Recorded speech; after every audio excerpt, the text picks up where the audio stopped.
Hi all, and welcome to the channel. It's Southend Guy Paranormal and I'm Adam.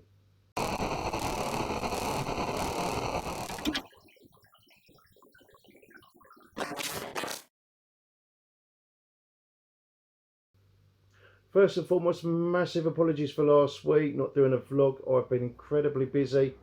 As you know, I've seen my stepdad every other week, and also there's been a lot of planning for some filming that was coming up and is coming up.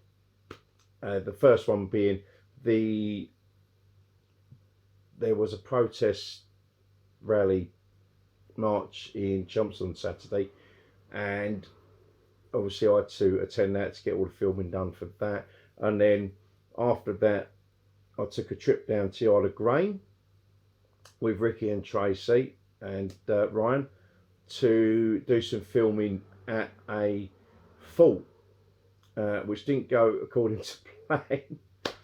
And the reason being is that when I looked at these sites online, now there was a couple which are open, one we've already done, and I've still got to do the edit for that.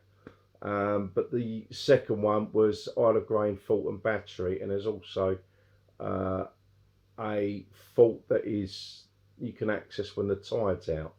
Now that one we didn't bother with because the tide was in, so I wasn't really going to paddle out to that one. But the Fort and Battery was the sites I was interested in because they was open, and I'd seen pictures and stuff online. So I thought, oh well, you can obviously access them, and that was the plan.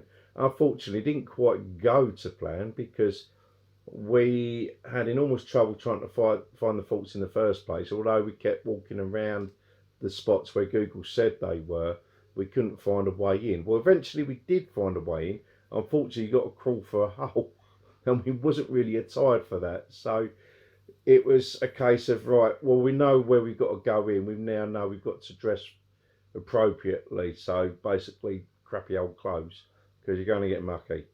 So we're going back this Saturday to film that, and we're also going to do the fort that's out in the water as well, because I've got all the tide times and everything, so we're really good for that. But yeah, that's gives you an indication of the kind of planning we have to do sometimes, and things don't always go according to plan.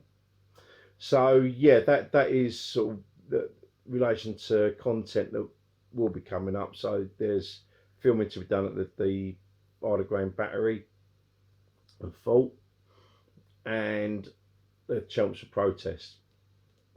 As relation to content that is coming up this week, now we on this episode that's coming up, we actually went up to Mistley Woods. That's up North Essex way near Harwich, and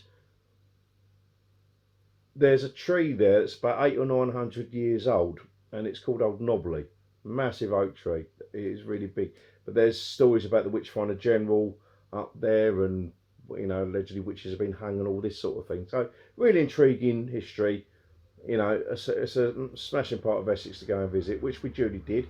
We did one recording, but I've split it down to two, like I did with St Nicholas Church, because there was a lot of content there. So I felt it better just to split it down and keep it a bit more bite size, as it were. So that is what's coming up content wise this week. Now moving on, I do have a new bit of equipment, and it is a drone. I shall reveal that at the end of the video. And I've basically been wanting a drone for ages because I love the aerial shots that people do with some of the sites they visit, and I thought I could really incorporate that into what I do. Unfortunately, the old adage that you get what you pay for really rings true with drones, like any equipment really, but especially on the drone front. Now I thought when I got well, essentially my second drone, my first one was like a 15 quid toy really, that I bought from Wish just to sort of try out. And yeah, that first flight ended up smacking myself in the face. So anyone that knows me knows how clumsy I am. Yeah, that was the first flight. Well, anyway, that drone's now dead, but I bought a load of batteries for that, and two of them have ended up in my EM pumps, funny enough. So it didn't go to waste. I then bought another drone in the early part of this year, which was more expensive. Now, when I looked at the spec on Wish, now I've got to explain a few things about some of the products they do.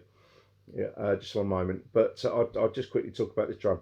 I bought this second drone, and it was much more like the Mavics and things like that, and it sort of looked the part. I thought, yeah, okay, we'll go for that, and so I ordered it. Said it had a 4K camera. Come with 3 batteries. All singing, all dancing. I thought, yeah, happy days, we'll have that. So anyway, that turned up, got it all set up. To go for flies was a lot better than the first one. It was easier to fly, it was stable. And anyway, one odd thing about it is it didn't want to connect to my Nokia 9, which is what I'm recording this off of, but it would connect to my Nokia 8, which is weird because they both use Android 1. Really odd thing. I don't know why it done that, but it just did. So that was one thing. And anyway, when I got out to flying it, I took it over a recreation area that you're supposed to do, and it got to a certain height, and then it just lost connection, and it just buggered off. And I'm like, oh great! So there's me chasing off this drone, trying to get it back, which I eventually did. But it did it on a couple more occasions, and on the third one, it ended up getting stuck in a tree, and I had no access to it, so I just cut my losses and left it. So yeah, it left a bit of a bad taste in my mouth. Now I'm going to just quickly talk about the products that you can get from, places like Wish and Alibaba and all the rest of it. Now, great. I suppose the value for money side of it is good. You get a lot of spec for your money when they advertise these camcorders. Like 4K, and they do XYZ functions and all the rest of it. Now they look great on paper, but in practice they do fall a bit short. Now if you're just starting out in the realms of doing filming and all the rest, and for, I suppose, to learn the tricks and for a bit of personal bits and pieces, I'd say they're fine for that, but the quality wise they do lack, and the reason being is when you compare, when you watch the reviews on the products that you can get from these places, and then you look at the established brands such as JVC, Panasonic, Sony, etc., you do see the enormous difference in quality, and that's what led me away from going for one of them in the first place. When I've watched the quality of the filming from the cheaper end, it became apparent that they do not compare with the name brands. They know what they're doing of.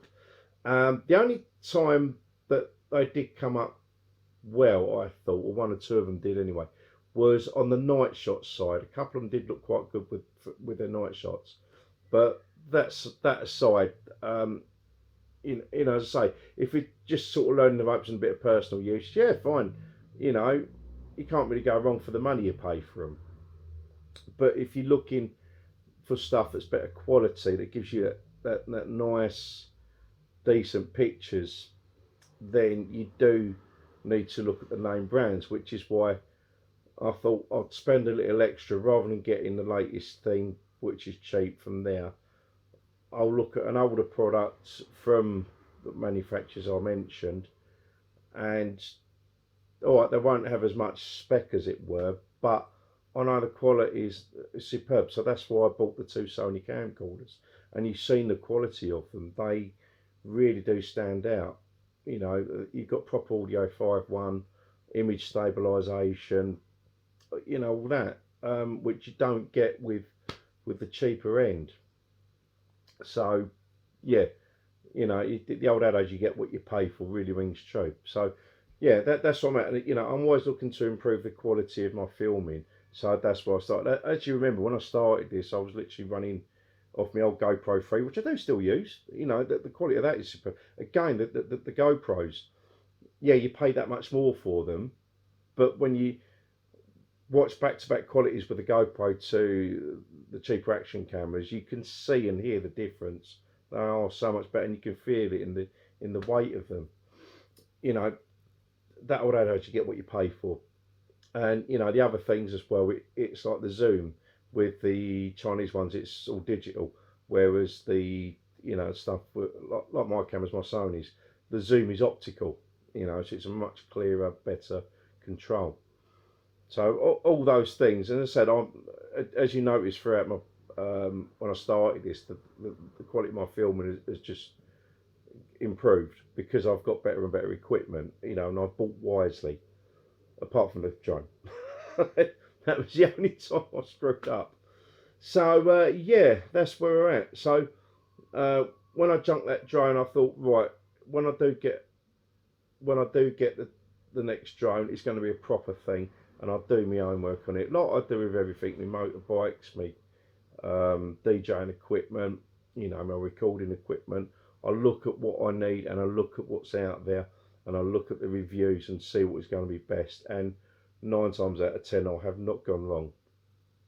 That's all you can do. I like to spend my money wisely on the gear that I want, and so that's what's led me to my new purchase, which will be revealed in a moment. Yeah, it's all done. I've done my flight ID, I've done my operator ID. It's all good to go. All it remains now is to get out and fly, and you should see the results in the very near future. Fingers crossed. Anyway, that's it for me. Thank you everyone for watching. See you Wednesday for Misty Woods, and take care. See you again. Bye bye. Da, da, da, da, da, da, da, da. It is the Mavic Air 2.